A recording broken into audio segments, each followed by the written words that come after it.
जिसके पास शांति कथा है वो पेज नंबर 12 है मेरे पास। तो पेज नंबर 12 उसमें लिखा हुआ है ऊपर शांति कथा और सर्व सिद्धिदायक मंत्र। किसी में 19 पेज है, किसी में 19 पेज है, किसी में 21 पेज है। स्टार्ट देखना है। 21 बार हम शांतिनाथ भगवान का मंत्र पढ़ेंगे। ओम ह्रीं श्रीं श्री शांतिनाथाय सर्व विघ्न विनाशाय सर्व सिद्धिम कुरु कुरु ह्रीं नमः। ओम ह्रीं अर्हं श्री शांतिनाथाय सर्व विघ्न विनाशाय सर्व सिद्धि कुरु कुरु ह्रीं नमः। ओम ह्रीं श्रीं श्री शांतिनाथाय सर्व विघ्न विनाशाय सर्व सिद्धि कुरु कुरु ह्रीं नमः। ओम ह्रीं अर्हं श्री शांतिनाथाय सर्व विघ्न विनाशाय सर्व सिद्धि कुरु कुरु ह्रीं नमः। ओम ह्रीं अर्हं श्री शांतिनाथाय सर्व विघ्न विनाशाय सर्व सिद्धि कुरु कुरु ह्रीं नमः। ओम ह्रीं अर्हं श्री शांतिनाथाय सर्व विघ्न विनाशाय सर्व सिद्धि कुरु कुरु ह्रीं नमः। ओम ह्रीं अर्हं श्री शांतिनाथाय सर्व विघ्न विनाशाय सर्व सिद्धि कुरु कुरु ह्रीं नमः। ओम ह्रीं अर्हं श्री शांतिनाथाय सर्व विघ्न विनाशाय सर्व सिद्धि कुरु कुरु ह्रीं नमः। ओम ह्रीं अर्हं श्री शांतिनाथाय सर्व विघ्न विनाशाय सर्व सिद्धि कुरु कुरु ह्रीं नमः। ओम ह्रीं अर्हं श्री शांतिनाथाय सर्व विघ्न विनाशाय सर्व सिद्धि कुरु कुरु ह्रीं नमः। ओम ह्रीं अर्हं श्री शांतिनाथाय सर्व विघ्न विनाशाय सर्व सिद्धि कुरु कुरु ह्रीं नमः। ओम ह्रीं अर्हं श्री शांतिनाथाय सर्व विघ्न विनाशाय सर्व सिद्धि कुरु कुरु ह्रीं नमः। ओम ह्रीं अर्हं श्री शांतिनाथाय सर्व विघ्न विनाशाय सर्व सिद्धि कुरु ह्रीं नमः। ओम ह्रीं अर्हं श्री शांतिनाथाय सर्व विघ्न विनाशाय सर्व सिद्धि कुरु कुरु ह्रीं नमः। ओम ह्रीं अर्हं श्री शांतिनाथाय सर्व विघ्न विनाशाय सर्व सिद्धि कुरु कुरु ह्रीं नमः। ओम ह्रीं अर्हं श्री शांतिनाथाय सर्व विघ्न विनाशाय सर्व सिद्धि कुरु कुरु ह्रीं नमः। ओम ह्रीं अर्हं श्री शांतिनाथाय सर्व विघ्न विनाशाय सर्व सिद्धि कुरु कुरु ह्रीं नमः। ओम ह्रीं अर्हं श्री शांतिनाथाय सर्व विघ्न विनाशाय सर्व सिद्धि कुरु कुरु ह्रीं नमः। ओम ह्रीं अर्हं श्री शांतिनाथाय सर्व विघ्न विनाशाय सर्व सिद्धि कुरु कुरु ह्रीं नमः। ओम ह्रीं अर्हं श्री शांतिनाथाय सर्व विघ्न विनाशाय सर्व सिद्धि कुरु कुरु ह्रीं नमः। ओम ह्रीं अर्हं श्री शांतिनाथाय सर्व विघ्न विनाशाय सर्व सिद्धि कुरु कुरु ह्रीं नमः। ओम ह्रीं श्रीं नमो अरिहन्ताणं। ओम ह्रीं श्रीं नमो सिद्धाणं। ओम ह्रीं श्रीं नमो आयर्याणं। ओम ह्रीं श्रीं नमो उभजायाणं। ओम ह्रीं श्रीं नमो लोयसव सावणं। ओम ह्रीं श्रीं नमो अरिहन्ताणं। ओम ह्रीं श्रीं नमो सिद्धाणं। ओम ह्रीं श्रीं नमो आयर्याणं। ओम ह्रीं श्रीं नमो उभजायाणं। ओम ह्रीं श्रीं नमो लोयसव सावणं। ओम ह्रीं श्रीं नमो अरिहन्ताणं। ओम ह्रीं श्रीं नमो सिद्धाणं। ओम ह्रीं श्रीं नमो आयर्याणं। ओम ह्रीं श्रीं नमो उभजायाणं। ओम ह्रीं श्रीं नमो लोयसव सावणं। ओम ह्रीं श्रीं नमो अरिहन्ताणं। ओम ह्रीं श्रीं नमो सिद्धाणं। ओम ह्रीं श्रीं नमो आयर्याणं। ओम ह्रीं श्रीं नमो उभजायाणं। ओम ह्रीं श्रीं नमो लोयसव सावणं। ओम ह्रीं श्रीं नमो अरिहन्ताणं। ओम ह्रीं श्रीं नमो सिद्धाणं। ओम ह्रीं श्रीं नमो आयर्याणं। ओम ह्रीं श्रीं नमो उभजायाणं। ओम ह्रीं श्रीं नमो लोयसव सावणं।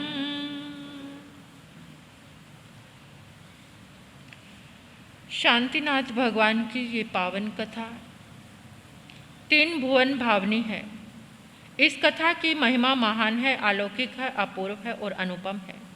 यह प्रीति और वात्सल्य की वृद्धि करती है। इससे जीवन के पाप ताप संताप सबका शमन होता है। दैत्य और दुर्भाग्य का नाश होता है। नैराश्य का शमन एवं गर्व का दमन होता है। उमंग उत्साह उल्लास का उत्सव होता है। अरहम का वर्ण कामनाओं का कल्पतरु एवं कामधेनु है ये कथा। इसके द्वारा मनोवांछित इच्छाएं पूर्ण होती हैं। इससे समृद्धि बढ़ती है। शांति एवं संप का संगम निष्दिन बना रहता है। श्री शांति कथा सर्व सिद्धि की देने वाली, सर्व विघ्नों का हरण करने वाली है। जीवन के प्रत्येक पल में होने वाली कठिन से कठिन उलझन या समस्या का सुगम और संतोषपूर्ण समाधान पलक झपकते ही हो जाता है। शुभ और सात्विक इच्छाओं को पूर्ण करने का यह चमत्कारिक एवं प्रभाविक रूप से एकमात्र श्रेष्ठ उपाय है। इसकी आराधना से शारीरिक, मानसिक, सामाजिक, पारिवारिक, धार्मिक या अन्य किसी भी प्रकार के कार्यों की संपूर्ति हो जाती है। देखिए इस आराधना का क्या चमत्कार होता है। आवश्यकता आविष्कार की जननी है। इसी नियम से जब जब किसी देश को किसी काल विशेष में जिस बात की आवश्यकता होती है, जिसके लिए उस देश के सारे लोगों की एक स्वर से प्रबल भावना और मांग होती है, जिस समय हर घड़ी उस देश के सब नर नारियों के मुंह से मात्र एक वही बात निकलती है। कालचक्र के चौथे आरे का नियम है कि उस समय देश में वहाँ के संपूर्ण आबाल वृद्ध नर नारियों की उस एक मांग, एक ही प्रबल लालसा और सम्मिलित भावनाओं की सुदृढ़ शक्ति से एक महान पुण्यवान शक्तिमान जीव देवलोक से चलकर यहाँ पर आते हैं। पशु बलि और नरमेघ यज्ञों की उस समय धूम मची हुई थी। उस काल में मुंह का बोझ और निर्बल प्राणियों की पत्थर तक को पिघला देने वाली आहों से यहाँ के वातावरण का कण कण शोक ताप और गलाने की सांसें ले रहा था। जब यहाँ की सारी भूमि ने बलिदानियों के बहते खून से एक लाल चादर सी ओढ़ ली थी, उस अन्याय और अत्याचार का जड़मूल से उच्छेदन करने के लिए भगवान महावीर उस काल में यहाँ पर आए थे। इसी प्रकार आज से हजारों वर्ष पहले इसी भारत भूमि पर जब पहले तीर्थंकर श्री ऋषभ देव जी से लेकर 15वें तीर्थंकर धर्मनाथ जी मोक्ष धाम को पधार गए, धर्मनाथ का शासनकाल पूरा होने को था, उस समय की बात है। तब हस्तिनापुर नगर और उसके पड़ोस के भूभाग पर महामारी का प्रचंड प्रकोप फैल रहा था। जैसे आज प्रचंड प्रकोप फैला हुआ है, उस समय भी वो महामारी अनेकों नाम बदलते रहते हैं, परंतु उसकी रूपरेखा कुछ इसी प्रकार की होती है। उन दिनों उस देश के भूभाग में जहाँ भी कहीं देखा जाता, उधर वही दिख पड़ता था कि मृतों की संख्या जंगलों की ओर ढो-ढो कर ले जाई जा रही है। जब वहाँ की सब वनभूमि शमशानों में बदल रही थी, किसी भी बस्ती के बाहर जब निकल कर देखा जाता तो केवल शमशान नजर आते थे। बढ़ते बढ़ते मृत्यु संख्या जब हद से अधिक बढ़ गई तो लोग घबराकर थककर मुर्दों को यूं ही जंगलों में ले जाकर फेंक आने लगे। इन दिनों वहाँ के वायुमंडल से यदि कोई आवाज़ सुनाई पड़ती थी तो केवल आकाश को चीर देने वाले रुदन की थी। संपूर्ण प्रजा त्रस्त और भयभीत होकर त्राही त्राही बचाओ बचाओ की पुकार मचा रही थी। सभी ने एक मत, एक हृदय, एक प्राण होकर जगत पावन पतितोद्धारक दीन बंधु ऐशरण शरण प्रभु को पुकारा, अभ्यर्थनाएं की, प्रार्थनाएं की। उस समय कोई आते अवश्य हैं जब हमारी पुकार किसी भोले भाले बालक की तरह बन जाए, तभी तो उसके पावन शरण में पहुंचकर हम शांति पा सकते हैं। ऐसे विकट समय में सर्वासिद्ध नामक अणुत्तर विमान का एक जीव अपनी 33 सागरोपम की आयु को पूर्ण करके परम सुंदर मनमोहन हस्तिनापुर नामक नगर में वहाँ के राजा विश्वसेन की परम आज्ञाकारिणी सती सुशीला महारानी अचला देवी की कोख में आई। जब भगवान शांतिनाथ का पावन जीव स्वर्ग से चलकर माँ के गर्भ में आया, उस समय भाद्रपद कृष्ण सप्तमी तिथि की रात्रि का समय था। अर्धनिद्रित अवस्था में महारानी ने 14 स्वप्न देखे। हाथी, बैल, सिंह, लक्ष्मी, फूलों की माला, चंद्र, सूर्य, ध्वजा, कलश, सरोवर सहित पदम, क्षीर सागर, देव विमान, रत्नों की राशि, निर्धूम अग्नि के 14 शुभ स्वप्न दिखाई पड़े। इन सपनों को देखकर महारानी सजग हो बैठी और उनके फल पर विचार करने लगी। तत्काल ही उसे जान पड़ा कि इस स्वप्नों के फल में उसे एक सुंदर पुत्र रत्न प्राप्त होगा, जो पराक्रम से पूर्ण होगा, जो सबके पापों को मिटाने में समर्थ होगा। भांति भांति के श्रेष्ठ विचार करती हुई अपने स्वामी के कक्ष में आ गई, जहाँ पर वो सो रहे थे। उसने पतिदेव को बड़े प्यार से जगाया। महाराजा विजयसेन ने सजग होकर महारानी को सामने देखा और बैठने का अनुरोध किया। पतिदेव का अनुरोध पाकर महारानी भद्रासन पर बैठ गई तथा राजा ने आने का कारण पूछा। तब अपने देखे हुए स्वप्नों में से रानी ने सब के सब स्वप्न महाराज को कह सुनाए और स्वप्नों का फल भी पूछा। राजा रानी के मुंह से स्वप्नों को सुनकर आनंद विभोर हो गए। रानी से बोले, प्रिय, ये सभी स्वप्न बड़े उत्तम फल देने वाले हैं और साथ ही साथ महान मांगलिक भी हैं। इनके परम प्रभाव से धन और राज्य की अभिवृद्धि होगी, राज्य के पाप और तापों का शमन होगा, राजा राज और प्रजा चयन करेंगे, धराधाम से अधर्म का अंत हो जाएगा, जिससे राजा और प्रजा के जीवन में उन्नति होगी। वो दीर्घ जीवन की गोद में फले और फूलेंगे। आज राज्य की 10 दिशाओं से जिस महामारी का प्राणलेवा आतंक तुम सुनने लगी हो उसका कल नाम भी तुम्हें सुनने को नहीं मिलेगा। इसका प्रमाण तो तुम्हें कल ही जान पड़ेगा जब ये महामारी शांत हो जाएगी। उस समय और भी कई प्रकार के मांगलिक कार्यों और शुभ संदेशों को तुम सुन पाओगी। तुम्हें प्रत्यक्ष हो जाएगी कि कोई महान आत्मा का जन्म अति निकट से तुम्हारी कुक्षी से होने वाला है। प्रातःकाल स्वपन पाठकों को भी आमंत्रित किया, स्वपन का फल पूछा, उनको प्रीति दान दिया, विदा किया। राजा तथा स्वपन पाठकों के इस फल कथन से रानी का हृदय हर्ष के मारे बांसों उछल पड़ा। वहाँ से चलकर अपने शयनागार में आई। रात्रि के अवशेष समय को उसने धार्मिक तथा ऐतिहासिक वीर लोक पावन कथा के स्मरण में बिताया। देखिए, यहाँ पर एक बात निश्चित होती है कि जब भी कोई अच्छा स्वप्न आए तो सोना नहीं चाहिए। धर्म चिंतन में, महापुरुषों की कथा में उस रात्रि को बिताना चाहिए, सोना नहीं चाहिए। उसी दिन से रानी अपने गर्भ का पालन शास्त्रों के नियमानुसार संगोपांग रूप से करने लगी। इस महान आत्मा के गर्भ में आते ही महामारी को क्षय रोग लग गया। जिस प्रकार मेघों की तीव्र वर्षा से अग्नि का अभिमान चूर चूर हो जाता है, उसी तरह से इस महान आत्मा के गर्भ में आते ही चारों तरफ शांति का वातावरण फैलने लगा। महामारी शांत होने लगी।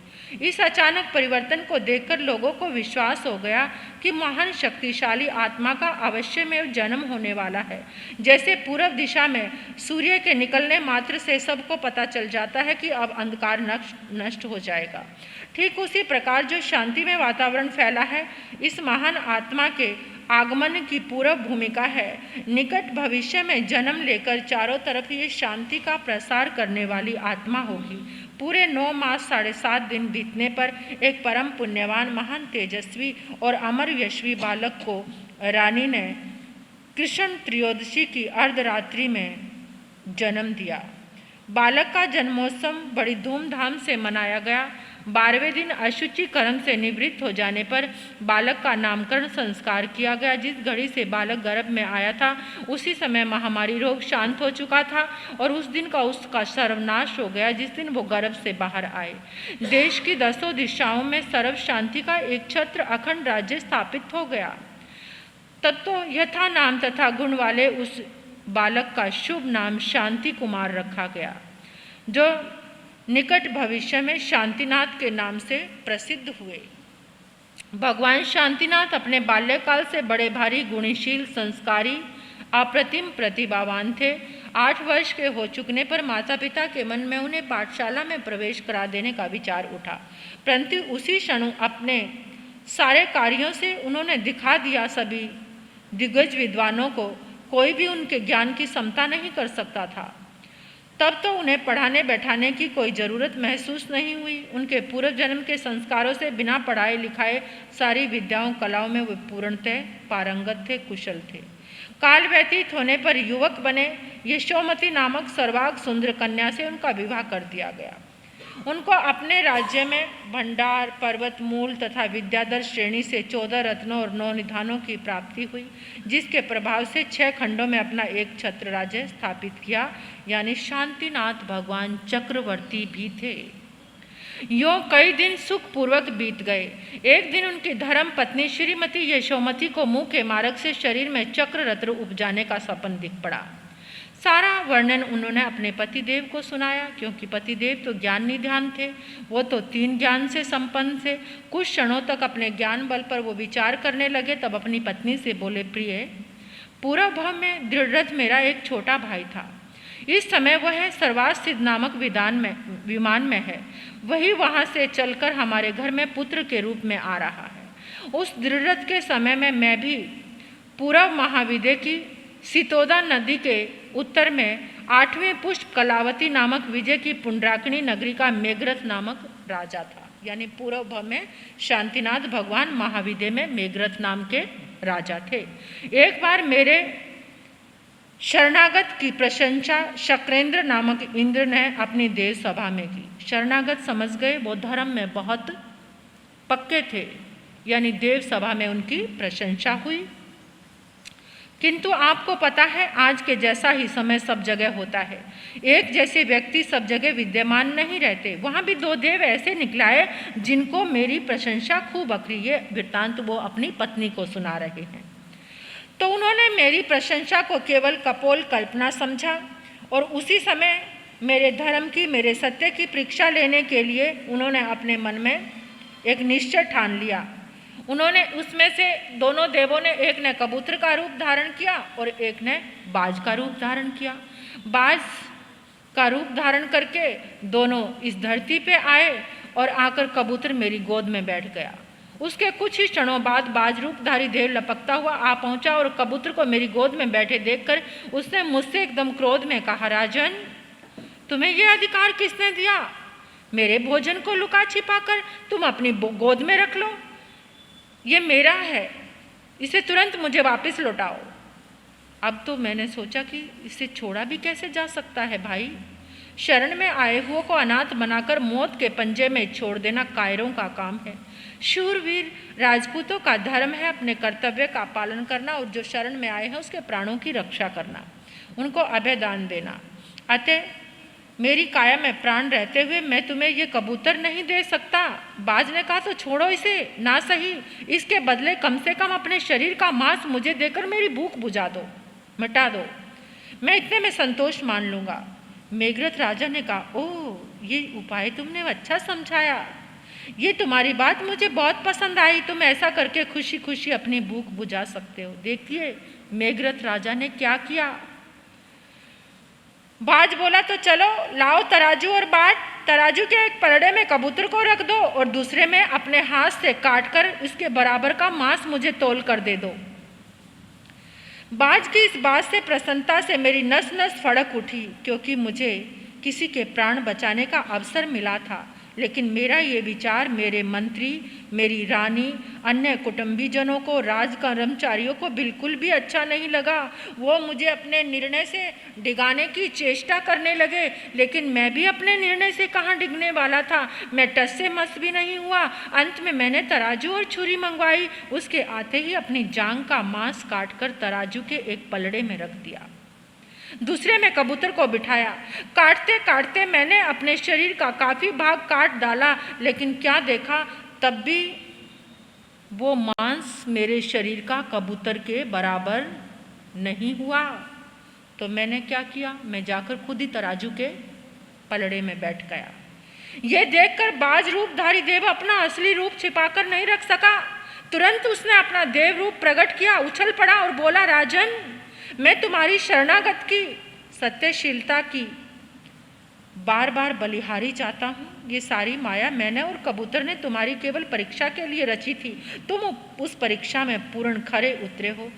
अब मुझे और कुछ भी नहीं चाहिए। ऐसे कहते हुए उन्होंने मेरे शरीर को पहले जैसा सुंदर बना दिया, उपहार प्रदान किया और अपने देव रूप में वहाँ से आकाश मार्ग की ओर कूच कर गया। महारानी ये वो पुड़िया लेने, फिर देखो यहाँ खचाखच कितनी भीड़ होती है। ये सब क्या है? धर्म को लेने वाले तो चंद लोग बचे हैं इस दुनिया में, चंद लोग जो धर्म का आचरण करने वाले, वरना तो दौड़ कहाँ चल रही है। दौड़ जिसको छोड़ना है उसके लिए दौड़ है, जो साथ निभाने वाला है उसके लिए दौड़ नहीं है। दौड़ किसके लिए है? छोड़ने वाली चीज़ के लिए दौड़ रहे हैं हम। तो मैं बता रही थी, उस संत के पास वो व्यक्ति पहुंचा और संत ने उसको एक कागज़ दे दिया और कहा कि ले भाई, जाकर अपने गले में रख लेना। उसने गले में रख लिया। श्रद्धा बहुत थी उसके अंदर, इतनी श्रद्धा से उसने गले में रखा। अगले दिन तो ग्राहक उससे, अगले दिन क्या से क्या हो गया, वो तो इतना अमीर सेठ बन गया। एक दिन की बात है कि वो गला साफ कर रहा था, गला साफ कर रहा था, तो वही कागज़ उसके इतने सालों से नहीं आया। एक दिन उसके हाथ में वो कागज़ आया। जब उसने कागज़ खोल कर देखा तो वो कागज़ क्या था? बिल्कुल कोरा था, उसमें एक अक्षर भी लिखा नहीं हुआ था। बहुत पुरानी बात नहीं है, ये आज के ज़माने की है। तो जब उसने कागज़ देखा वो हैरान हो गया और वो गुरुजी के पास पहुंच गया। गुरुजी, आपने ये कौन सा मंत्र दिया था? इसमें तो कोई मंत्र ही नहीं है, ये तो खाली कागज़ है। गुरुजी कहने लगे, बेटा, मैंने तेरी आंखों में श्रद्धा देख ली थी, तुझे कुछ भी देने की ज़रूरत नहीं थी, बस एक आलम्बन ठहराना था, क्योंकि तेरे हृदय की श्रद्धा इतनी ज़्यादा थी, उस श्रद्धा से सारे काम बन सकते थे। और हमारी श्रद्धा कैसी है, सामने भगवान भी आकर खड़े हो जाएं तो हम उसको भी भगा देंगे, वो भी समझ नहीं आएगा हमें। हमारा मन ऐसा हो चुका है, हम ऐसे हो चुके हैं, थाली के बैंगन इधर लुढ़क गए, उधर लुढ़क गए, कुछ भी कर लिया, हमारी श्रद्धा में हमारे विश्वास में वो ताकत नहीं है। तो उस सेठ को बहुत श्रद्धा आई और एकदम जैसे ही कथा का प्रायण करवाया तो एकदम शांतिनाथ भगवान की पावन कथा से वो व्यंत्री निकलकर 9-2-11 हो गई और सेठ की जो पुत्र वधू थी एकदम स्वस्थ हो गई। सेठ ने बहुत खुशियाँ मनाई, ऐसे ही दान पुण्य किया, गरीबों की दुआएं ली और दुआएं लेकर वो सबको यही कहता रहा, किसी को कोई भी रोग हो जाए शांतिनाथ भगवान की कथा को मत भूलना, तुम शांतिनाथ भगवान की कथा करना, वो शांतिनाथ भगवान अपार शांति देने वाले हैं। 6 नंबर की जो कथा इसमें किताब में आती है वो रानी विजय सेना की है। राजा विजय सेन था, वो जैन धर्म को मानता था और रानी विजया सेना वो जैन धर्म को नहीं मानती थी। एक दिन उनके घर में संत आते हैं तो राजा भाव भक्तिपूर्ण गोचरी को लेकर आता है। रानी उनको देखते ही कहती है, ये कैसे व्यक्ति को उठा लाए? अरे जो फटे पुराने मलिन वस्त्र पहने हुए हैं, एक ये क्या ऊन का गुच्छा सा दबा रखा है, मुझे इनका ये वेश अच्छा नहीं लगता, इनसे तो मुझे नफरत आती है, घृणा आती है, भगाओ इनको यहाँ से।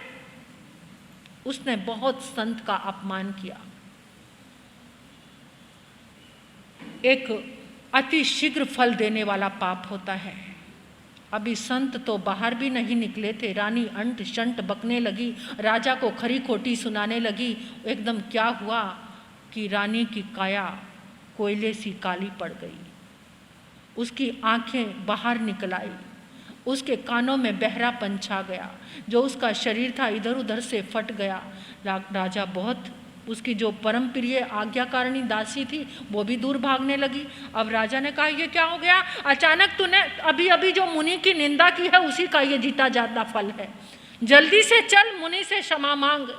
कहानी तो बड़ी लंबी है, लेकिन रानी मेन थीम जो आपको बता रही हूँ, वो मुनि के पास गई, जाकर क्षमा याचना करने लगी, माफ़ी मांगने लगी। मुनि ने कहा, हमारे श्राप से तुम्हारा ये हाल नहीं हुआ, हमने तो कुछ भी नहीं, जो जिसके पास जैसी चीज़ होती है वो वही तो देता है। तुम्हारे पास जो था तुमने मुझे दिया, मेरे पास जो है मैं तुम्हें दूंगा। मेरे पास क्या है? शांति है, करुणा है, मैत्री है, ये तुम्हें दूंगा। मैंने तुम्हें कोई श्राप नहीं दिया। फिर भी वो कहने लगी, कोई उपाय तो बताओ जिससे मैं ठीक हो जाऊं। उन्होंने कहा, शांतिनाथ भगवान की कथा करवा लो। और उसने आके शांतिनाथ भगवान की कथा कराई। शांतिनाथ भगवान की कथा कराई तो उसकी काया एकदम स्वस्थ होने लगी और कथा कराते कराते उसका शरीर पहले की तरह कंचन वर्णी हो गया। फिर राजा ने, रानी ने पूरे नगरी में निकले और कहा कि देखो, ये मुनि त्यागी होते हैं, कभी भी इनका अपमान मत करना। तुम्हें कोई कष्ट आए तो शांतिनाथ भगवान का जप और जाप करना। जब तक वो जिंदा रही, शांतिनाथ भगवान की कथा को करती रही। अब 7वीं जो कथा है युवराज कनक कुमार की है। युवराज कनक कुमार भी राजा का पुत्र था। भगवान महावीर के शासनकाल की बात है। कनकपुर नाम का नगर था। नगर बहुत सुंदर था। राजा न्याय नीति पूर्वक राज्य का संचालन करता था। एक दिन युवराज कनक कुमार अपने मित्रों के साथ घूमते हुए बाग में पहुंचा तो वहाँ गुणधीर मुनि उनको मिले। अब मुनि की वेशभूषा देखकर उसके मन में, युवराज के मन में बड़ी भारी घृणा पैदा हो गई। इतनी घृणा पैदा हुई, वो कहते, ये साधु क्या है? ये बाग तो दिमाग को तरोताज़ा करने के लिए है, यहाँ पर ये मलिन वस्त्र पहनकर क्यों घूम रहे हैं? इनको भगाओ, यहाँ से निकालो, मुझे इनका ये वेश अच्छा नहीं लगता, ये इधर उधर जाते भी अच्छे नहीं लग रहे। युवराज ने उनको कुछ खरी खोटी भी सुना दी, निंदा भी कर दी, गाली भी दे दी। उसी समय उसका भी वही हाल हुआ जो रानी का हुआ। उसकी नाक आँख चेहरे में बैठ गई, लंगड़ापन आ गया, उसका शरीर इधर उधर से फट गया, कानों में बहरापन छा गया, मस्तक कांपने लगा, जबान लड़खड़ाने लगी, दुर्गंध उसके शरीर से फूट निकली एकदम। उसके साथी कहते, ये क्या हो गया? अभी अभी तुमने मुनि की जो निंदा की है उसका ये फल तुझे मिला है, जल्दी से चल। वो करुणा भरी आंखों से कहने लगा, ले चलो मुझे मुनि के पास, मैं क्षमा मांगूंगा। जब वो मुनि के पास गए तो मुनि ने उसको धर्म की सीख दी और कहा कि ये हमारे कारण नहीं हुआ, ये तुम्हारे पूर्व जन्मों के कृत्य से हुआ है, लेकिन अभी क्षमा मांग लो। क्षमा, फिर उन्होंने 9 प्रकार का, उनको 9 तत्वों की पहचान कराई, धर्म बताया, उनको श्रावक धर्म की पहचान कराई। बस 2 मिनट की है, 2 मिनट में समाप्त है। फिर श्रावक धर्म की पहचान कराई और वहाँ से उसने आकर शांति कथा की। शांति कथा करते करते युवराज एकदम स्वस्थ हो गया और जब तक जीता रहा वो शांतिनाथ भगवान की कथा को करता रहा। पूरी नगरी में शांतिनाथ भगवान की कथा का अहोभाव फैल गया और इस तरह से शांतिनाथ भगवान की कथा से सब लोग स्वस्थ हुए। तो आप सब भी शांतिनाथ भगवान की कथा के प्रति अपनी रुचि बढ़ाना, श्रद्धा बढ़ाना और मन में सोचना कि इस कथा को हम करें। तो बोलिए श्री शांतिनाथ भगवान की, बोलिए श्री शांतिनाथ भगवान की, बोलिए श्री शांतिनाथ भगवान की। शांतिनाथ भगवान की आरती है, इसमें 88 पेज है।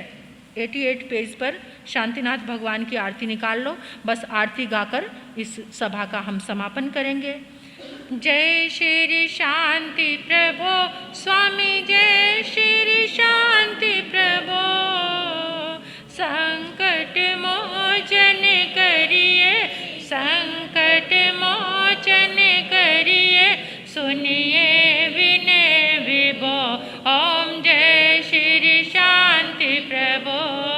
हस्तिनापुर में जन्मे अचला के नंदन, स्वामी अचला के नंदन, विश्वसेन कुल दीपक, विश्वसेन कुल दीपक, प्रभु आनंद वंदन। ओम जय श्री जनमत मृग नशाई, शांति करी देवा, स्वामी शांति करो देवा।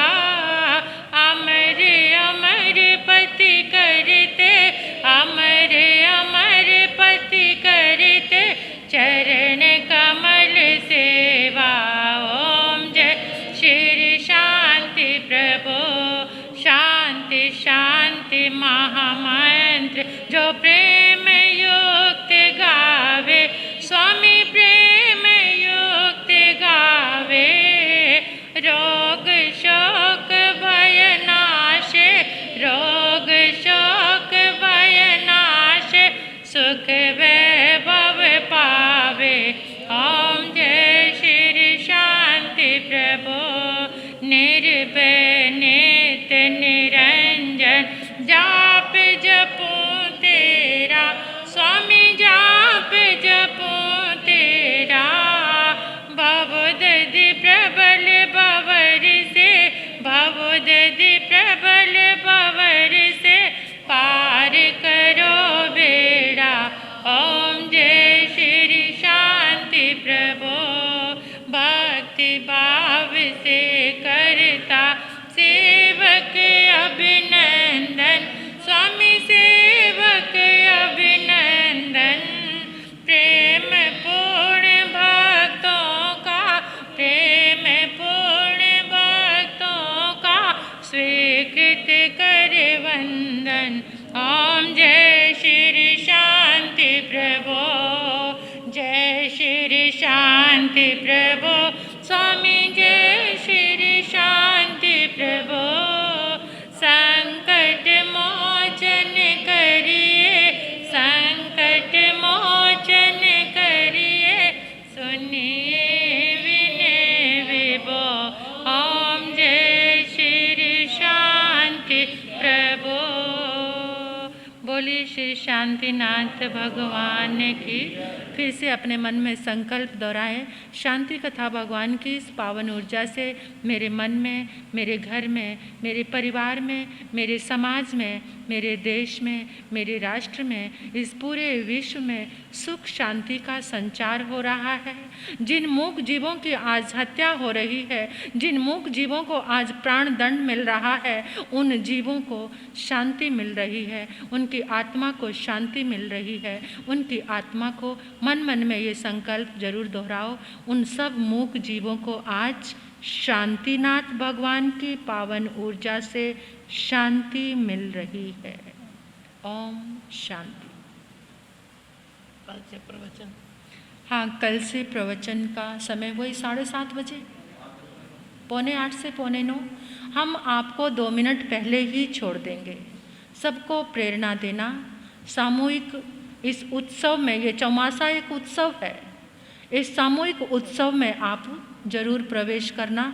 और गुरनी जी महाराज साहब अभी कुछ सूचना आपको आइमबिल आप लिखाकर जाना, आइमबिल अपना लिखाकर जाना। जिन्होंने देखो, जिस घर में एक आइमबिल होता है वहाँ कोई बड़ा उपसर्ग नहीं आता।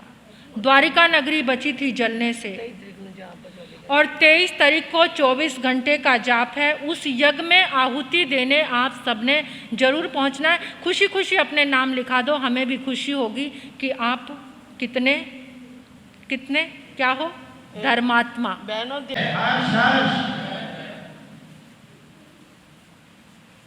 तीसरा नाम है सुनील जैन, गुरु भक्त परिवार। और एक विशेष रूप से एक और बात कह दूं, परसों जब महाराज को हॉस्पिटल ले जाना था तो इस परिवार में सबसे पहले सुबह यही आए थे। सुबह आकर के वहाँ पे निरंतर 3-4 घंटे जो भी लगे हॉस्पिटल में खड़े रहे। जब तक हम पहुँचे नहीं तब तक ये महाराज जी के सानिध्य में रहे और इधर उधर भाग दौड़ करके सारा कार्य किया। तो ऐसे समर्पित परिवार का बहुत बहुत धन्यवाद। तो ऐसे ही सभी सेवा का लाभ लेते रहे। अगला नाम संजीव जैन, कैशियर संजीव जैन।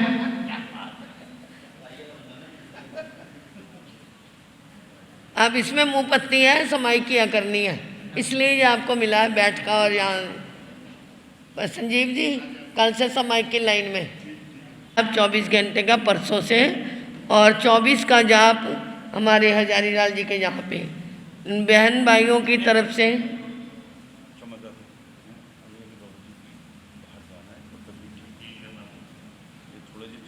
तो मैंने भी थोड़ी सी बीच में चेंज की है बात कि भी सब लोग कहते हैं 12 घंटे का नहीं हो पाएगा, तो अपने घर में 2 घंटे का कर लो, निश्चित समय कर लो।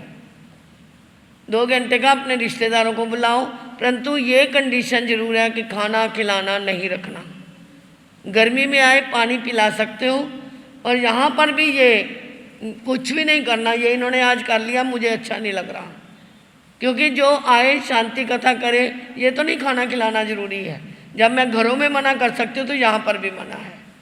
कोई आनंद जयंती हो, कोई आत्म जयंती हो, कोई और कोई फंक्शन हो, कर लो, परंतु शांति कथा पे नहीं करना। कोई काष्ठें समूहिक करने हैं कर लो, परंतु ऐसे नहीं करना। आज कर लिया सो कर लिया, परंतु आगे के लिए कोई भी ऐसा नहीं करना।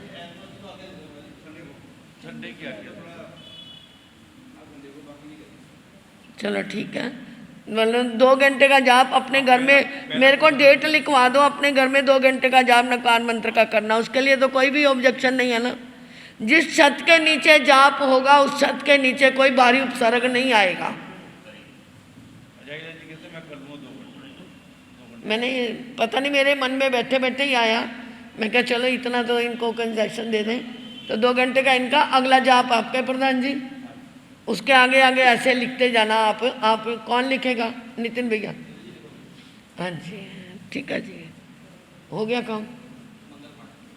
बोलिए भगवान महावीर स्वामी की, सभी आचार्य भगवंतों की, वर्तमान आचार्य सम्राट डॉक्टर श्री शिव मुनि जी महाराज साहब की, बोले बाबा श्री रतन मुनि जी महाराज साहब की, माँ सती श्री पार्वती जी महाराज साहब की, परम विदुषी माँ सती श्री प्रवेश कुमारी जी महाराज साहब की, तपाचार्य तप चक्रेश्वरी प्रवर्तनी गुरनी श्री मोहन माला जी महाराज साहब की, संसार के सभी महापुरुषों की। अरे जयकारा तो अच्छी तरह लगा दिया करो। मैं अपने